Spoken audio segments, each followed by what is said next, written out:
PM की 7वीं बार परीक्षा में चर्चा। मोदी बोले, हर चुनौती को चुनौती देता हूं और मैं कभी अकेला नहीं। 140 करोड़ देशवासी मेरे साथ। बिहार में कैबिनेट की पहली बैठक, 4 अहम प्रस्तावों पर लगी मोहर। नीतीश कभी भी आज बढ़ सकते हैं विभाग। बिहार में राज्यसभा चुनाव के लिए तारीखों का ऐलान, 6 सीटों पर होगी वोटिंग। निर्वाचन आयोग की घोषणा से हलचल। हरियाणा की मनोहर लाल सरकार का बड़ा फैसला, पैतृक घर को अधिकारियों को सौंपा। बच्चों के लिए बनाई जाएगी ई लाइब्रेरी। दिल्ली में हेमंत सोरेन के घर पहुंची ईडी। झारखंड में अलर्ट, सीएम हाउस। बीजेपी नेताओं के घर दफ्तर पर फोर्स तैनात, जवानों की छुट्टियां कैंसिल। और ज्ञानवापी मामले में हिंदू पक्ष ने सुप्रीम कोर्ट में याचिका की दाखिल। सर्वे पर लगी रोक हटाने की मांग। आप देख रहे हैं के न्यूज, खबरों का सारथी। नमस्कार, आप देख रहे हैं के न्यूज। मैं हूं आपके साथ सूरी चौहान। देश की बात में आपका स्वागत है। शुरुआत खबरों की दिल्ली से करते हैं। दिल्ली से हम खबर सामने आ रही है, 56 राज्यसभा सीटों पर चुनाव की घोषणा। 27 फरवरी को 56 सीटों पर मतदान होगा। 15 राज्यों से खाली हो रही है 56 राज्यसभा सीटें और इसको लेकर यह चुनावी घोषणा की गई है। यूपी की 10 राज्यसभा सीटों पर चुनाव होगा। तो सभी सांसदों का कार्यकाल अप्रैल में खत्म हो रहा है। उत्तराखंड की भी एक राज्यसभा सीट खाली हो रही है, जिसको लेकर तारीखों का ऐलान होगा। तो 15 राज्यों से खाली हो रही है ये 56 राज्यसभा सीटें। यूपी के 10 राज्यसभा सीटों पर चुनाव होगा।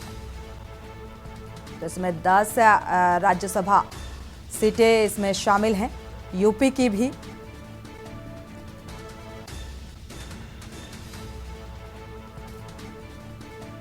तो जल्द ही चुनावी तारीखों का ऐलान। सभी सांसदों का कार्यकाल अप्रैल में खत्म हो रहा है। उत्तराखंड की भी एक सीट इसमें शामिल है। राज्यसभा सीट का अगर जिक्र किया जाए तो उत्तराखंड की भी एक सीट शामिल है। दिल्ली से अहम खबर सामने आ रही है, 27 फरवरी को 56 सीटों पर मतदान होगा। 15 राज्यों से खाली हो रही हैं 56 राज्यसभा सीटें, जिसको लेकर तारीखों का ऐलान, चुनावी तारीखों का ऐलान होगा। यूपी की 10 राज्यसभा सीटें भी इसमें शामिल हैं। बढ़ते आगे, दिल्ली से हम खबर, श्री कृष्ण जन्मभूमि शाही ईदगाह मस्जिद विवाद का ये पूरा मामला। बड़ी और अहम खबर आपको बता रहे हैं। सुप्रीम कोर्ट में अप्रैल के पहले हफ्ते तक ये सुनवाई टली है। सुप्रीम कोर्ट ने सभी पक्षों से लिखित जवाब मांगा है।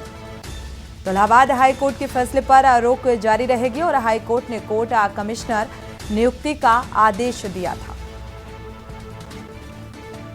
सुप्रीम कोर्ट में अप्रैल के पहले हफ्ते तक सुनवाई टली है। इसको लेकर कोर्ट में सुनवाई होनी थी। फिलहाल ये सुनवाई टलती हुई नजर आ रही है। तो इलाहाबाद हाई कोर्ट के फैसले पर रोक जारी रहेगी। हाई कोर्ट ने कोर्ट कमिश्नर नियुक्ति का आदेश भी दिया था। तो फिलहाल फैसले पर विराम। दिल्ली से हम खबर आपको बता रहे हैं, सुप्रीम कोर्ट में अप्रैल के पहले हफ्ते तक यह सुनवाई टाल दी गई है और सुप्रीम कोर्ट ने सभी पक्षों से लिखित जवाब मांगा है। यानी कि अब लिखित जवाब देना होगा और इसके आधार पर अब आगे की कार्रवाई होगी। दिल्ली से अहम खबर आपको बता रहे हैं, ज्ञानवापी केस से जुड़ी हुई बड़ी खबर सामने आ रही है। कथित शिवलिंग के सर्वे के लिए याचिका दाखिल की गई है। कथित शिवलिंग को बिना नुकसान पहुंचाए सर्वे की मांग की गई है। तो इस याचिका में बिना नुकसान पहुंचाए सर्वे किया जाए, ये मांग की गई है। शिवलिंग के एएसआई सर्वे के लिए सुप्रीम कोर्ट में याचिका दाखिल की गई है और हिंदू पक्ष ने सुप्रीम कोर्ट में ये याचिका दाखिल की है। ये याचिका हिंदू पक्ष की तरफ से दाखिल की गई है शिवलिंग के सर्वे को लेकर। तो बिना नुकसान पहुंचाए इस सर्वे को कंप्लीट किया जाए, इस याचिका में इस बात का जिक्र किया गया है, मांग की गई है। हिंदू पक्ष ने सुप्रीम कोर्ट में यह याचिका दाखिल की है।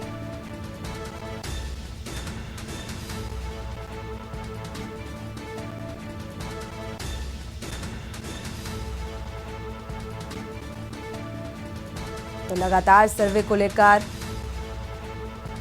जो ये मसला है लंबा खिंचता हुआ नजर आ रहा है। शिवलिंग को बिना नुकसान पहुंचाए इसका एएसआई सर्वे किया जाए, यह हिंदू पक्ष की मांग है।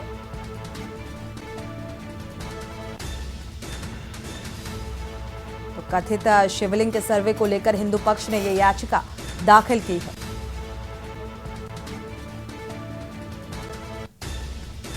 ज्ञान वापी से जुड़ी हुई बड़ी खबर आपको बता रहे हैं।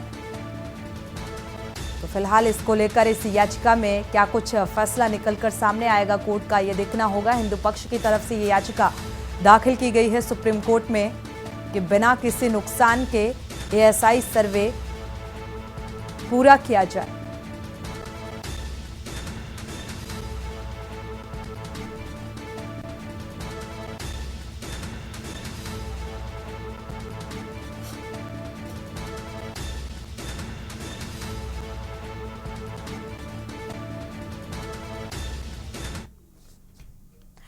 बढ़ते आगे रुक करते हैं अगली खबर का। लखनऊ से अहम खबर सामने आ रही है। केंद्रीय मंत्री रामदास अठावले का बयान सामने आया है। मायावती को साथ लाने के लिए हम तैयार हैं।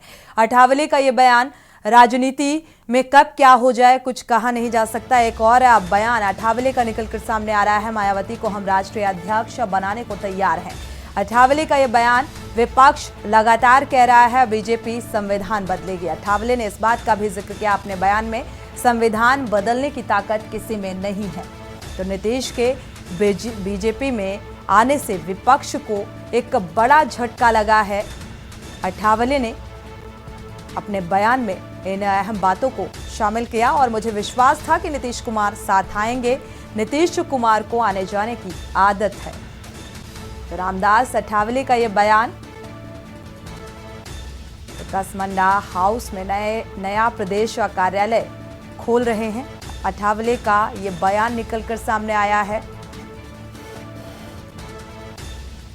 तो विपक्षी खंडता बीजेपी के लिए फायदेमंद साबित हो सकती है आगामी लोकसभा चुनाव में। तो जिस तरीके से राजनीति में ये बदलाव देखने को मिल रहे हैं, इसका पूरा फायदा जो है वो बीजेपी को मिलता हुआ एक तरीके से देखा जाए तो नजर आ रहा है। अठावले का ये बयान निकलकर सामने आ रहा है। मुझे विश्वास था कि नीतीश कुमार साथ आएंगे, क्योंकि लगातार वो बयानबाजी भी सामने आई जब नीतीश कुमार ने गठबंधन किया और इसके बाद इसीलिए लगातार पलटू राम कहा जा रहा है। कसमांडा हाउस में नया प्रदेश कार्यालय बन रहा है। अठावले का ये बयान, लखनऊ से हम खबर आपको बता रहे हैं। केंद्रीय मंत्री का ये बयान निकलकर सामने आया है। मायावती को साथ लाने के लिए हम तैयार हैं, यानी कि एक तरीके से पार्टी में आने के लिए आमंत्रित किया जा रहा है। हालांकि मायावती पहले ही अपना रुख साफ कर चुकी हैं। बढ़ते आगे रुक करते हैं अगली खबर का। लखनऊ से हम खबर आपको बता रहे हैं। लोकसभा चुनाव को लेकर सपा ने तैयारियां तेज कर दी हैं। समाजवादी पार्टी के कई दावेदारों ने प्रचार शुरू कर दिया है और सपा कम से कम 55 से 60 सीटों पर चुनाव लड़ेगी। तो लखनऊ से रविदास मेहरोत्रा लोकसभा का चुनाव लड़ेंगे। फैजाबाद से अवधेश प्रसाद, खीरी से उत्कर्ष वर्मा की तैयारी नजर आ रही है। अकबरपुर से राजाराम पाल और बस्ती से राम प्रसाद चौधरी चुनावी मैदान में नजर आ सकते हैं। तो गाजीपुर से अफजाल अंसारी ने चुनावी जो तैयारियां हैं वो तेज कर दी हैं। फर्रुखाबाद से नवल किशोर और प्रतापगढ़ से एसपी सिंह पटेल प्रचार में जुटे हुए हैं। तो आगामी लोकसभा की तैयारियां सभी राजनीतिक पार्टियों की जोर शोर से। लखनऊ से अहम खबर।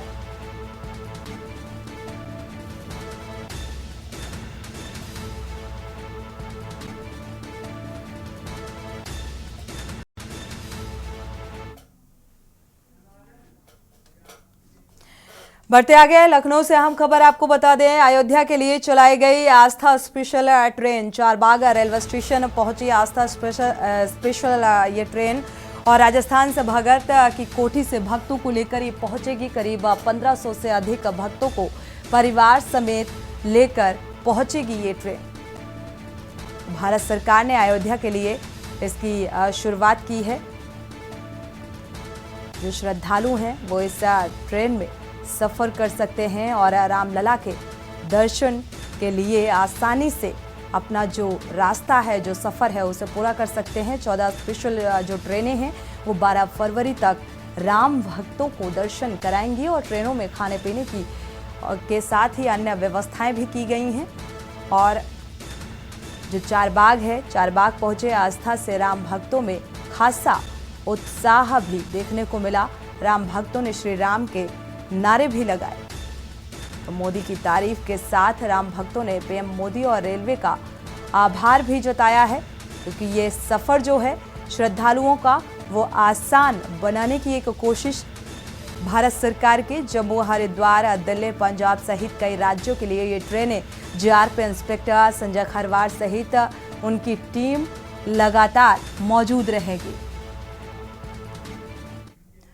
बढ़ते हैं इसी बीच लखनऊ से अहम खबर सामने आ रही है। 2 पालियों में यूपी पुलिस सिपाही भर्ती परीक्षा की शुरुआत। प्रदेश के करीब 6500 केंद्रों में 48 लाख अभ्यर्थी शामिल होंगे परीक्षा में और 17 और 18 फरवरी को 2 पालियों में ये परीक्षाएं होंगी। परीक्षा में करीब 48 लाख से ज़्यादा जो परीक्षार्थी हैं वो परीक्षा में हिस्सा लेंगे। परीक्षा केंद्रों के चयन की कवायद को दोबारा से शुरू किया गया है।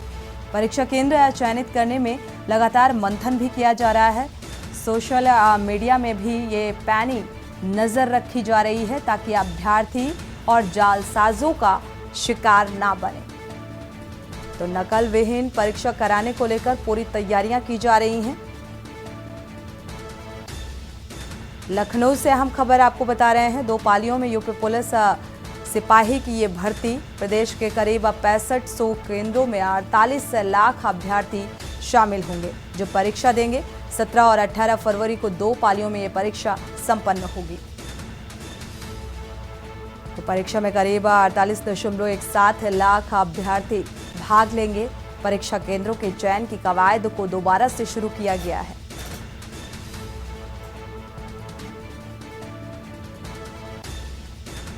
लगातार परीक्षा केंद्रों को चयनित करने पर भी मंथन किया जा रहा है। इसी बीच कन्नौज से खबर सामने आ रही है। अलीगढ़ जा रहे ओपी राजभर कन्नौज में रुके हैं और ओपी राजभर ने कार्यकर्ताओं से मुलाकात भी की, मीडिया से बातचीत भी की। ओपी राजभर ने एक विवादित बयान भी इस बीच दे डाला। अब अवसरवादिता की राजनीति हो गई है। राजभर का यह बयान निकलकर सामने आ रहा है। अब जो गठबंधन हो रहे हैं वो अवसरवाद के हो रहे हैं। तो कार्यकर्ताओं से मुलाकात के बाद अलीगढ़ के लिए रवाना हुए और इस बीच ये बयान निकलकर सामने आया।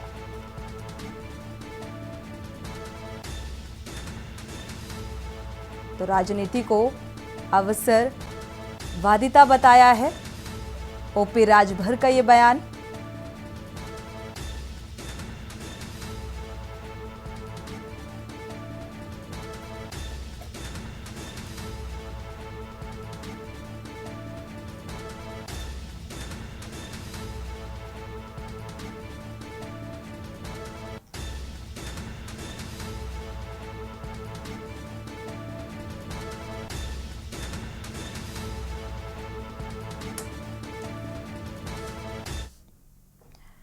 इसी बीच अहम खबर मुंबई से सामने आ रही है। बिग बॉस 17 के विजेता की घोषणा हुई है और मुनव्वर फारूकी बने इस सीजन के विजेता। 5 कंटेस्टेंट के बीच ये कांटे का मुकाबला हुआ था। इनाम में 50 लाख रुपए और गाड़ी और ट्रॉफी जीती है। रनर अप के तौर पर अभिषेक कुमार का नाम सामने आया। इस सीजन की शुरुआत 16 अक्टूबर को हुई थी और रियलिटी शो को अभिनेता सलमान खान ने होस्ट किया। बढ़ते आगे अयोध्या से अहम खबर। पुलिस मुठभेड़ में 2 शातिर गिरफ्तार किए गए हैं। गौ हत्या करने वाले दोनों अभियुक्त गिरफ्तार किए गए हैं। इस बीच बड़ी खबर आपको बता रहे हैं। अभियुक्तों में एक अवैध तमंचा और कारतूस बरामद किया गया। गौ हत्या के मामले में फोटो वायरल हुई थी।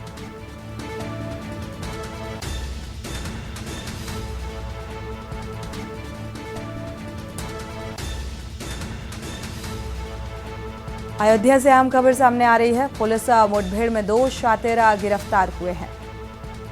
तो गौ हत्या करने वाले दोनों अभियुक्त गिरफ्तार हो चुके हैं। आगे की कार्रवाई जारी है। इनके पास से एक अवैध तमंचा और कारतूस भी बरामद की गई।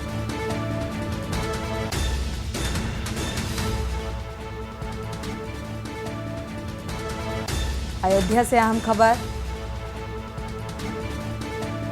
मुठभेड़ के दौरान इन अपराधियों को पकड़ा गया। गौ हत्या के मामले में दोनों अभियुक्त गिरफ्तार हुए हैं और एक के पास से अवैध तमंचा और कारतूस भी बरामद हुआ।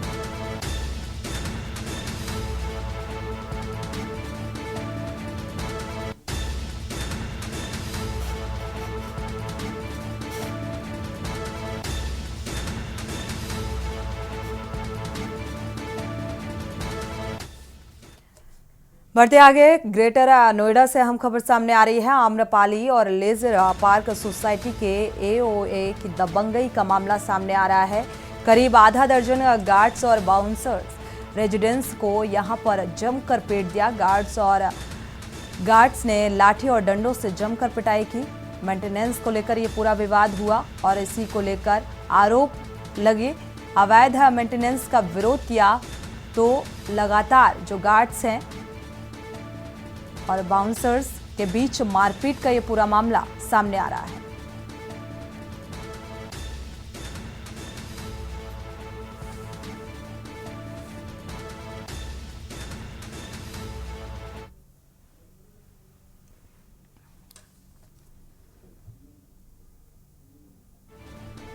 तो दरअसल मामला मेंटेनेंस चार्जेस को लेकर और इसी को लेकर आरोप लगे और इसी के चलते ये पूरा विवाद इतना बढ़ा कि मारपीट में तब्दील हो गया। ये तस्वीरें वायरल हो रही हैं। इस पूरे घटनाक्रम की ये तस्वीरें सामने आई जहां पर गार्ड्स, करीब आधा दर्जन गार्ड्स और बाउंसर्स यहां पर शामिल हैं जो मारपीट करते हुए नजर आ रहे हैं। बिसरख थाना क्षेत्र का ये पूरा मामला है। ग्रेटर नोएडा की ये खबर।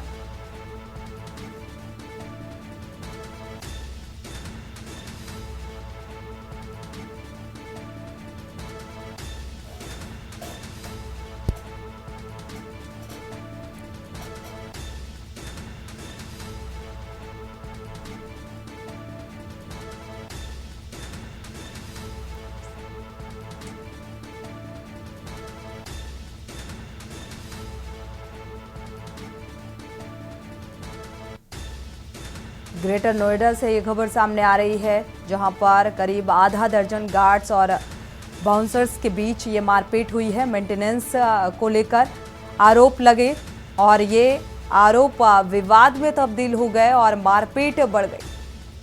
तो एक दूसरे को जमकर मारते पीटते हुए नजर आ रहे हैं और इस पूरे घटनाक्रम का ये वीडियो वायरल हो रहा है।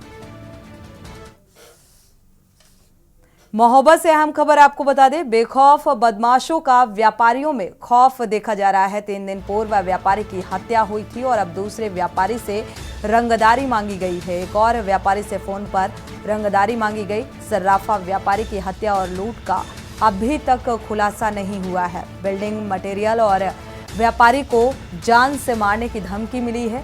रंगदारी न देने पर जान से मारने की धमकी मिली और व्यापारियों में इस बात को लेकर बेहद आक्रोश देखने को मिल रहा है। बढ़ते अपराध से पुलिस की लगातार किरकिरी हो रही है।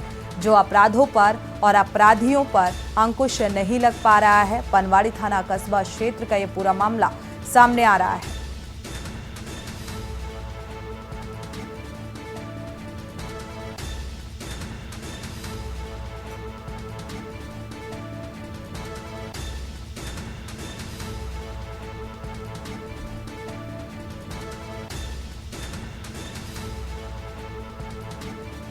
प्रशासनिक अमला अपराधों पर अंकुश लगा पाने में पूरी तरीके से फेल साबित होता हुआ नजर आ रहा है और इस बात को लेकर व्यापारियों में नाराजगी। बढ़ते आगे, लखीमपुर खीरी से अहम खबर। 5वीं छात्र का फंदे से लटकता मिला शव। हॉस्टल में रहकर छात्र पढ़ाई कर रहा था। मृतक छात्र के परिजनों ने हालांकि हत्या की आशंका जताई है। तो मृतक छात्र का छोटा भाई साथ में रहकर पढ़ाई कर रहा था। हैदराबाद थाना क्षेत्र का यह मामला।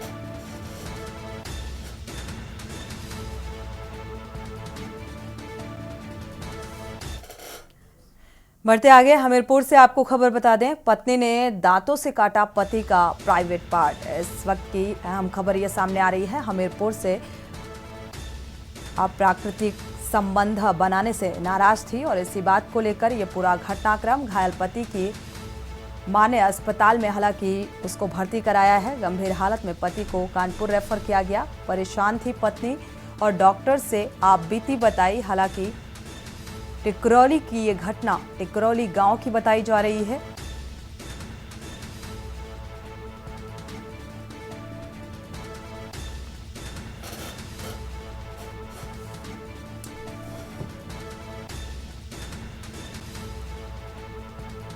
तो सदर कोतवाल इलाके के टिकरौली गांव का ये मामला सामने आ रहा है।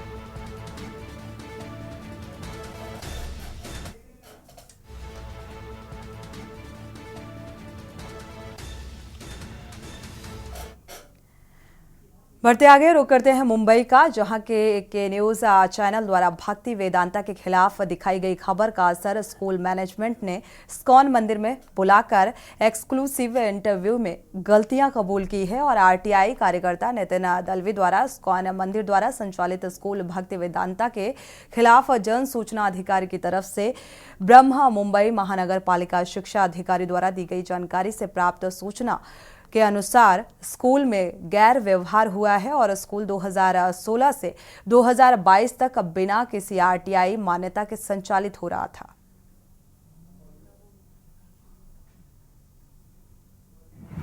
इसका खुलासा वो हमें इन्होंने समय दिया के न्यूज़ के लिए और इन्होंने बोला जो भी है हम स्पष्ट ऑन कैमरा आपको बोलेंगे। तो प्रभु जी, पहले तो राधे राधे आपको। हरे कृष्ण। हमारे के न्यूज़ पे आपका इंटरव्यू देने के लिए बहुत बहुत धन्यवाद।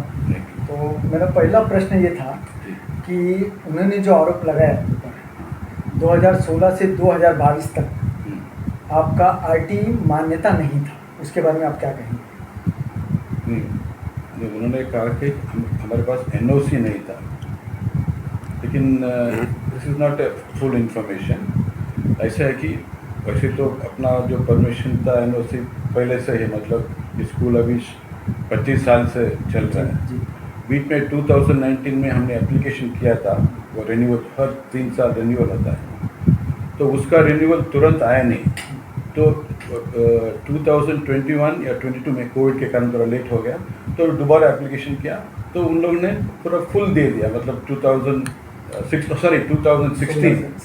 हाँ। तो उनका दूसरा आरोप है भक्ति वेदांता मिशन का जो स्कूल है वो जगह आपको गिफ्ट डीड में मिली हुई है।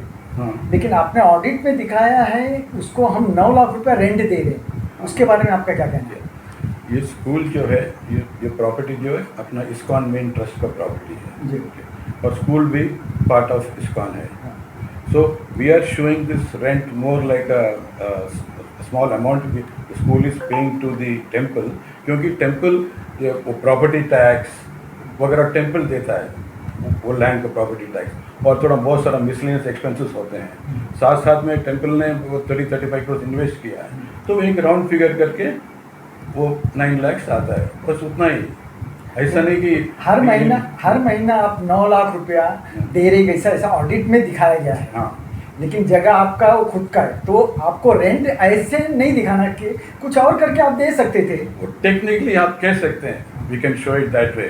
ठीक है। कैसा होता है सर रेंट, मतलब क्या हो जाता है प्रभु जी कि हमने जगह भाड़े पे है हमारी स्कूल की, जी क्या है, और हम रेंट दे रहे हैं इस्कॉन को।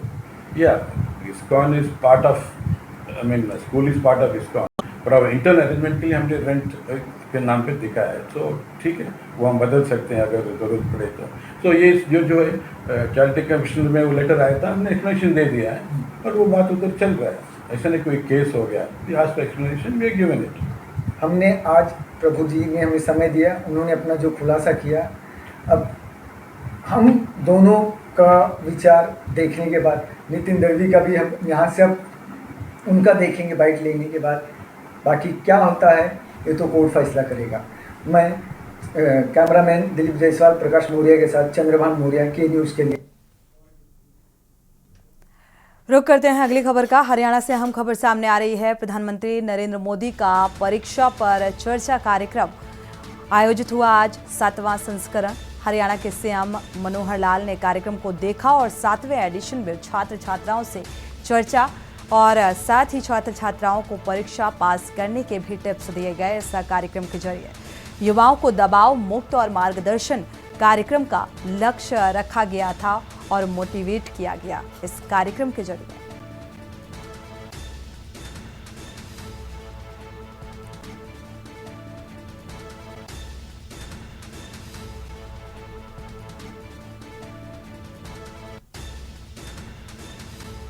तो ये तस्वीर भी सामने आ रही है हरियाणा के सीएम मनोहर लाल की, जो प्रधानमंत्री के इस खास कार्यक्रम जिसमें छात्र छात्राओं से मुखातिब होते हुए सवालों के जवाब देते हुए और मोटिवेट करते हुए वो नजर आए।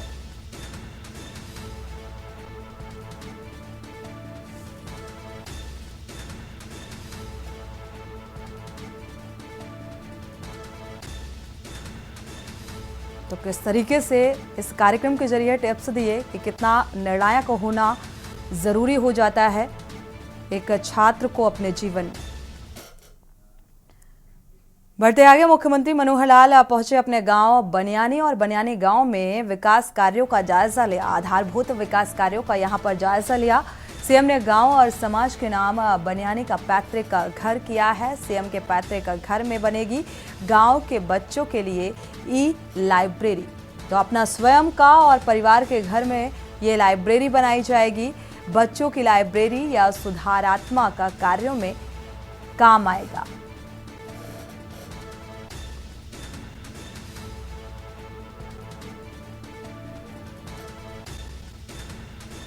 तो बच्चों के भविष्य के लिहाज से एक निर्णायक फैसला इसे कहा जा सकता है हरियाणा के सीएम मनोहर लाल का।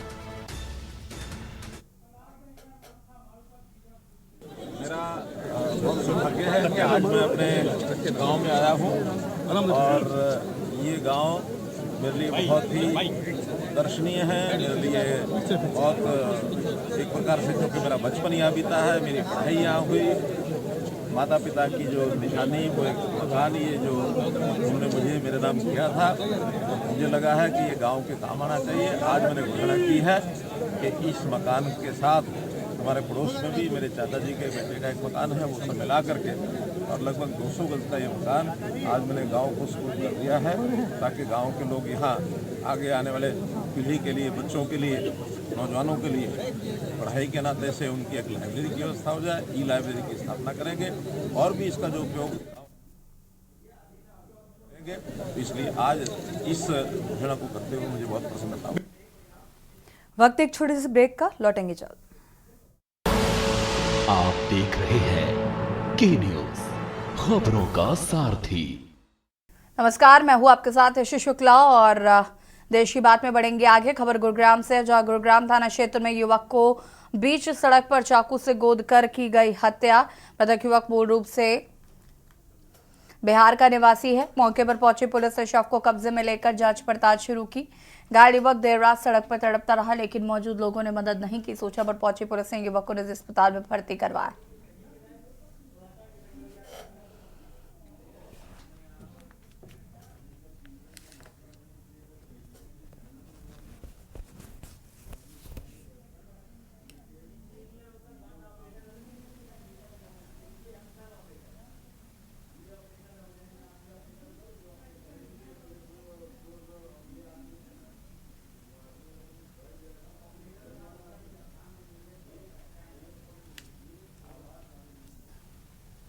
खबर गुरदासपुर से, जहां पर मुख्यमंत्री तीर्थ यात्रा योजना के तहत हल्का डेरा बाबा नानक से श्री आनंदपुर साहिब के दर्शन के लिए गुरुद्वारा के कुठारी साहिब गांव में बाबा बुड्ढा साहिब के लिए बस रवाना की गई। विधानसभा क्षेत्र प्रभारी गुरदीप सिंह ने कहा कि सीएम भगवंत सिंह मान के नेतृत्व में सरकार ने मुख्यमंत्री तीर्थ यात्रा योजना शुरू की। आगे बताया कि यात्रियों के रास्ते में चाय व भोजन तथा रात्रि विश्राम आदि की संपूर्ण व्यवस्था की गई है।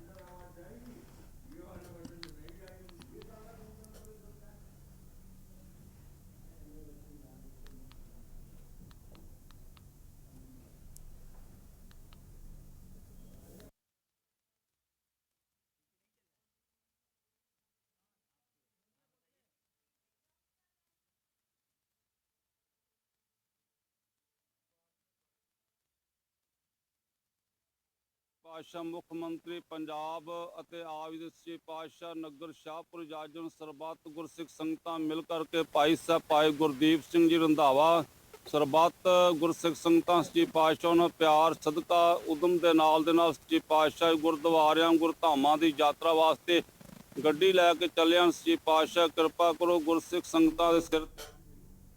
सरगुजा जिले में इन दिनों भारी वाहनों में लगे प्रेशर हॉर्न पर सरगुजा पुलिस की कड़ी नजर है। वहीं हाईकोर्ट के निर्देशानुसार भारी वाहनों से प्रेशर हॉर्न को हटाने का निर्देश जारी किया गया। इस कड़ी में सरगुजा जिले के सभी थाना चौकी के माध्यम से भारी वाहनों में लगे हुए प्रेशर हॉर्न पर चालानी कार्रवाई की गई।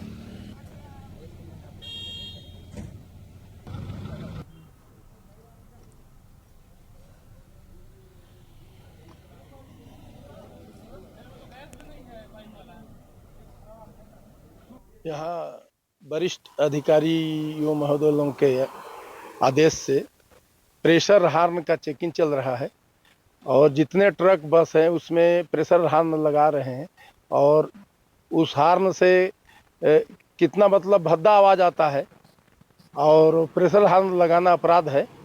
उसी में हम लोग चेकिंग कर रहे हैं। ट्रक बस की चेकिंग कर रहे हैं और 3 सवारी की भी चेकिंग कर रहे हैं। बुलेट का भी चेकिंग कर रहे हैं। जो साइलेंसर गलत लगाया है उसका चेकिंग कर रहे हैं। ये तो अभी तत्काल शुरू किए हैं। अभी 2-3 गो का हुआ है। ये हमारे टीआई साहब के आदेशानुसार हुआ है और उनको आदेश हमारे वरिष्ठ अधिकारी साहब लोग दिए हैं और हमको जो ऐसा बताए हैं वैसा हम कर रहे हैं।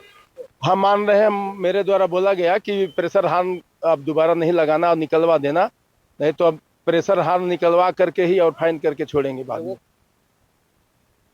कवर्धा में चल रहे हनुमत कथा के बाद आज पंडित धीरेन्द्र शास्त्री जी ने लालपुर स्वर्गीय सादाराम के घर जाकर परिवार वालों से मुलाकात की है। परिवार वालों को सहायता राशि के तौर में 2,51,000 आर्थिक सहायता देने की बात कही। उन्होंने कहा कि हर मंच के माध्यम से अपने भक्तों से अपील करेंगे शोकाकुल सादाराम परिवार को आर्थिक मदद करें। वही नारायणी होटल में प्रेस वार्ता कर धर्म और धर्म विरोधी लोगों की कट्टरता के बारे में चर्चा की। महाराज जी ने कई धर्म और कर्म हनुमत कथा विषयों पर भी चर्चा की है।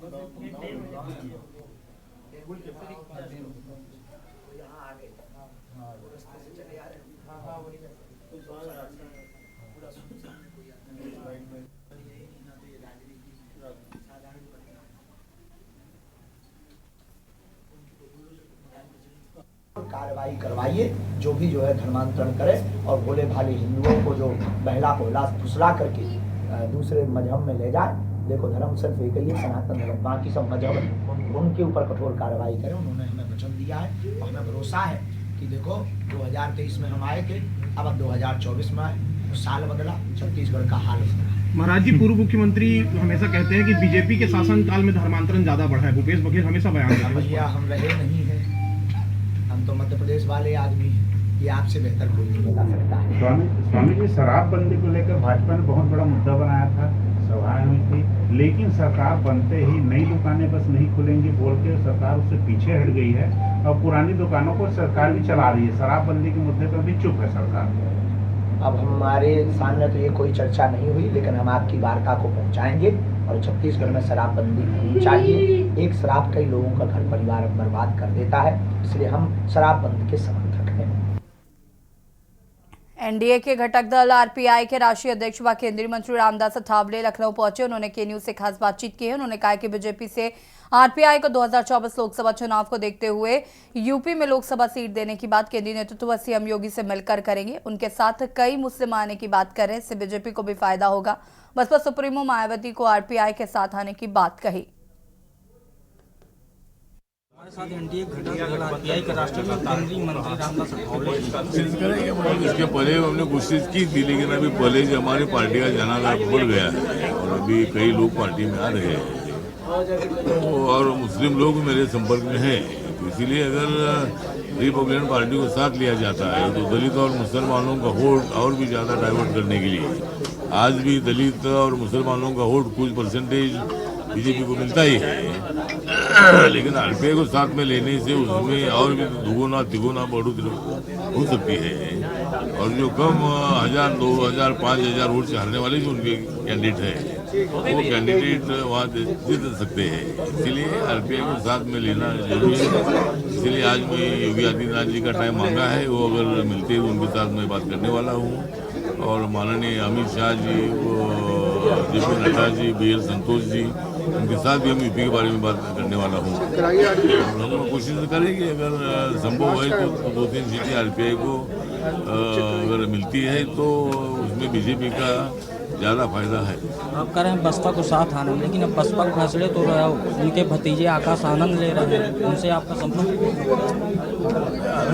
नहीं हुआ। मैंने यार स्टेटमेंट तो किया है, कभी अगर मौका मिलेगा तो मैं मायावती से बात कर सकता हूँ। तो इसलिए मायावती ने अपना उत्तराधिकारी जो आनंद जी है उनको मतलब आनंद, उनका नाम आनंद किया है। लेकिन मैंने बोला अगर मायावती, आरपीआई बाबा साहब की पार्टी है, पूरे देश भर में दलितों में हलचल मचाने के लिए, दलित की शक्ति बढ़ाने के लिए अगर मायावती और हम एक साथ आते हैं और मायावती आरपीआई में आकर अगर नेतृत्व स्वीकारती है तो उनको राष्ट्रीय अध्यक्ष करने के लिए हम तैयार हैं, हम उनके नेतृत्व में काम करने के लिए तैयार हैं। तो ये हमारे साथ केंद्रीय मंत्री रामदास अठावले जी, वीडियो जर्नलिस्ट रमेश वर्मा के साथ कौशल उपाध्याय के न्यूज लखनऊ। खबर कायमगंज से, जहां पर कारागार अधीक्षक भीमसेन मुकुंद ने केंद्रीय दूरसंचार मंत्री अनुराग ठाकुर को जेल में बंदियों द्वारा बनाई गई श्री राम नामी शॉल भेंट किया। जला जेल में बंदियों द्वारा OGOP के तहत ब्लॉक प्रिंटिंग से बनाई गई जय श्री राम लिखी शॉल केंद्रीय मंत्री अनुराग ठाकुर ने जेल अधीक्षक भीमसेन मुकुंद द्वारा किए जा रहे कार्यों की सराहना करते हुए पीठ थपथपाई। केंद्रीय मंत्री को फतेहगढ़ जेल के FSS से आए 5 स्टार रेटिंग बंदियों के प्रशिक्षण के संबंध में जानकारी भी दी है।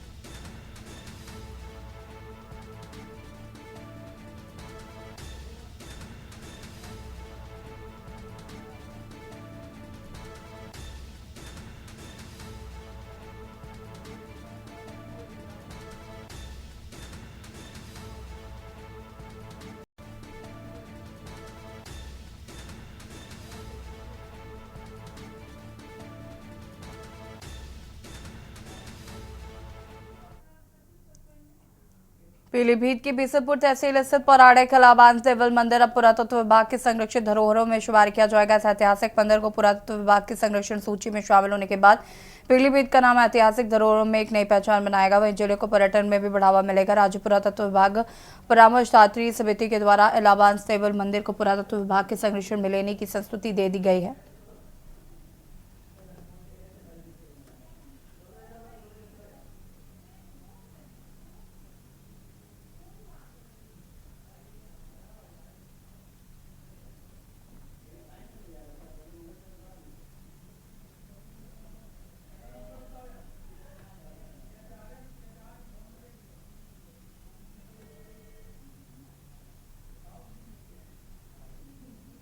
देखिए 2018 से इस पूरे मामले में संज्ञान में लाया गया सरकार के, भारत सरकार के 2 बार सर्वे, एक बार लखनऊ सर्किल और एक बार आगरा सर्किल द्वारा सर्वे किया गया।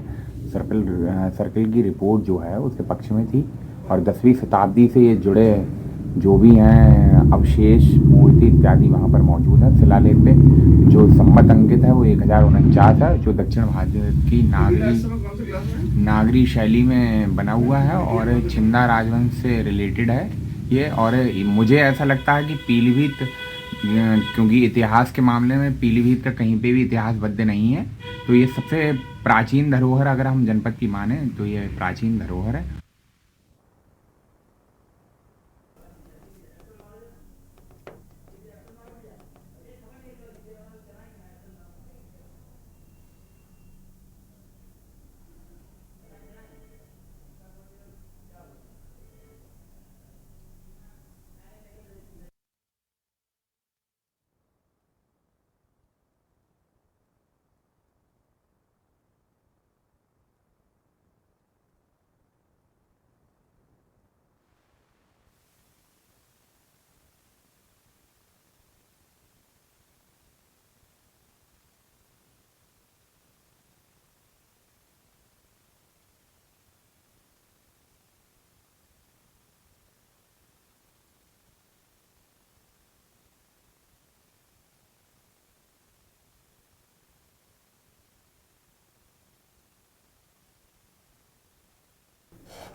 और इसी बीच आपको पीलीभीत से खबर बता देते हैं। पीलीभीत से खबर, खाकी की आड़ में हो रही अवैध वसूली। पीलीभीत से खबर, जहां पर खाकी की आड़ में हो रही अवैध वसूली।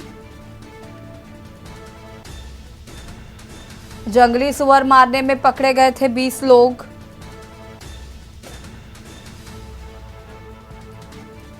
चौकी इंचार्ज ने नहीं दी वन विभाग को सूचना।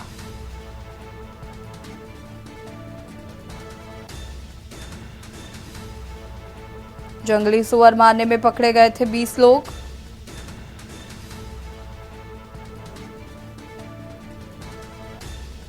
चौकी इंचार्ज ने नहीं दी वन विभाग को सूचना।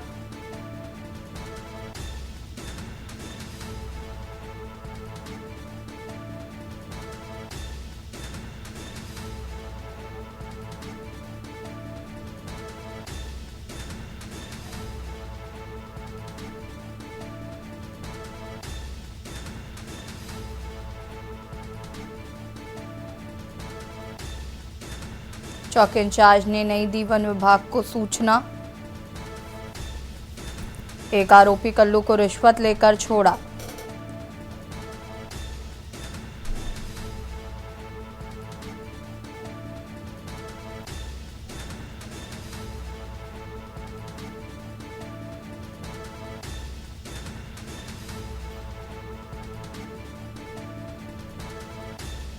बिसलंडा थाना क्षेत्र का यह पूरा मामला बताया जा रहा है। खाकी की आड़ में हो रही अवैध वसूली।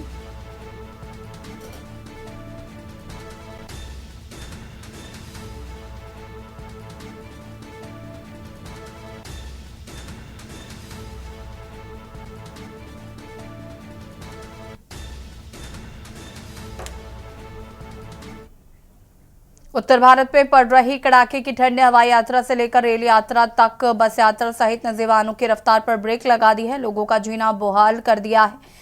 ठंड से बचने के लिए लोग अपने घरों में खुद को कैद कर रहे हैं। रोजमर्रा के काम करने वालों के लिए कपाने वाली ठंड कामों में खलल पैदा करे। आलम यह है कि लोग ठंड के कम होने का इंतजार कर रहे हैं। वही मौसम विभाग ने देश के उत्तर प्रदेश सहित कई राज्यों में कोल्ड डे का अलर्ट जारी किया है।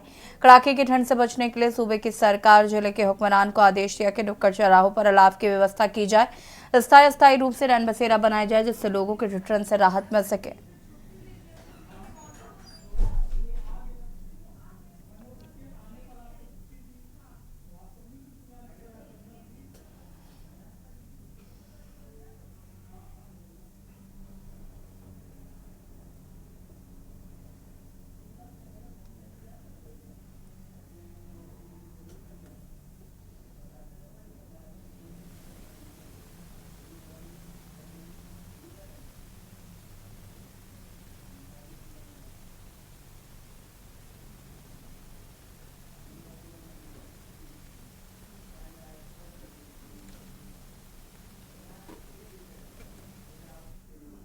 और इसी बीच आपको पीलीभीत से खबर बता देते हैं। पीलीभीत से खबर, आरसीसी रोड टूटने का वीडियो हुआ वायरल। पीलीभीत से खबर, जहां पर आरसीसी रोड टूटने का वीडियो वायरल। पीडब्ल्यूडी विभाग ने किया था सड़क का निर्माण।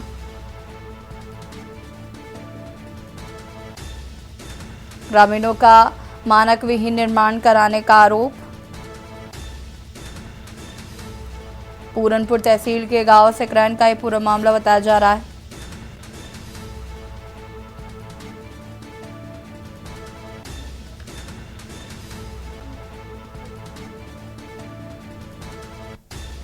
आरसीसी रोड खड़ने का पूरा मामला, ग्रामीणों का मानक विहीन निर्माण कराने का आरोप। पूरनपुर तहसील के गांव सिकरहना का ये पूरा मामला बताया जा रहा है।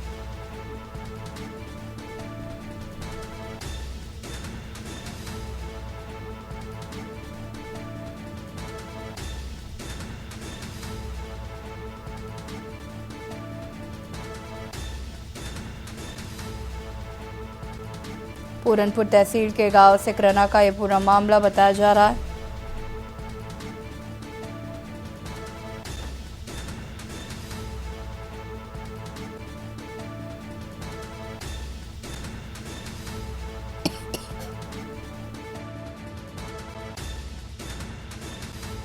का आरोप।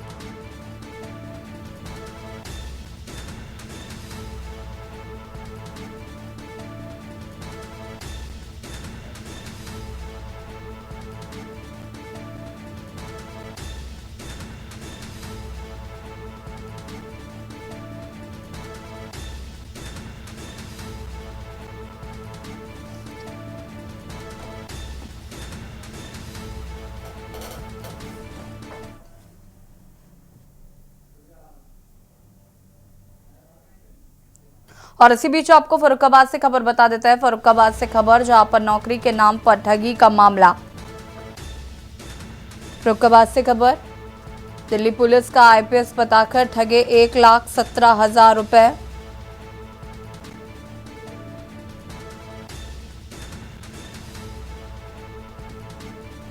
दिल्ली पुलिस में भर्ती के नाम पर की गई ठगी।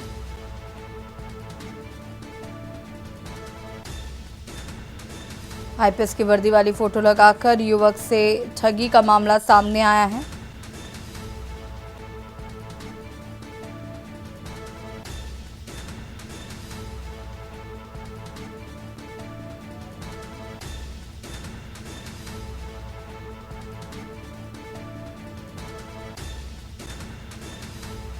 फर्रुखाबाद से खबर, नौकरी के नाम पर ठगी का मामला आया सामने। दिल्ली पुलिस का आईपीएस बताकर ठगे 1,17,000।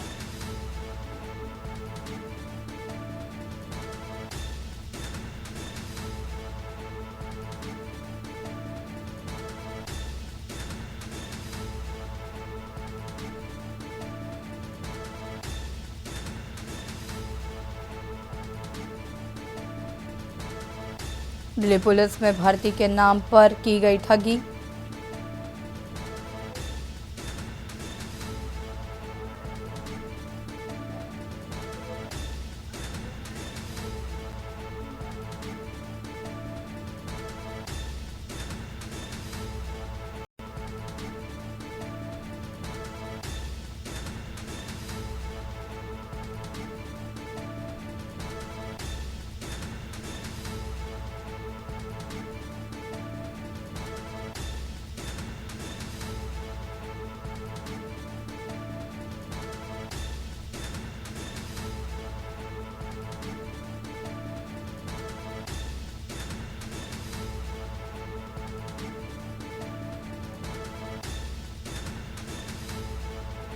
ठगी के शिकार विवेक ने एसपी से दर्ज कराई है शिकायत।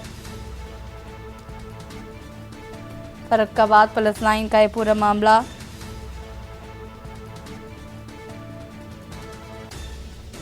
नौकरी के नाम पर ठगी का मामला आया सामने।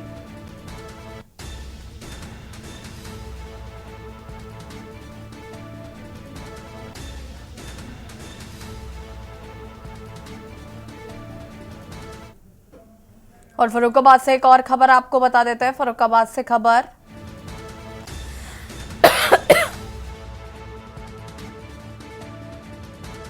पर पुलिस को मिली बड़ी सफलता। आरोपी विपिन ने की थी पुलिस पर फायरिंग।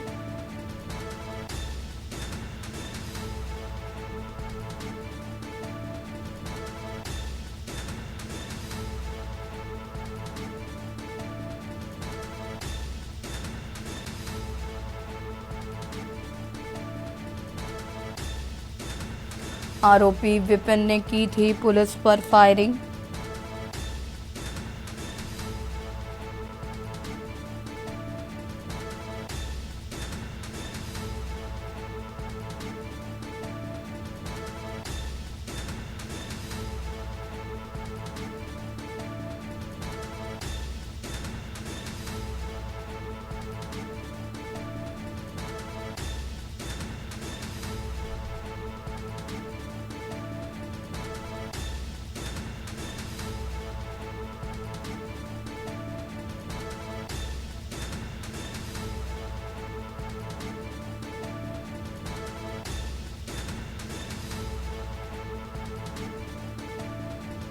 आरोपी विपिन ने की थी पुलिस पर फायरिंग।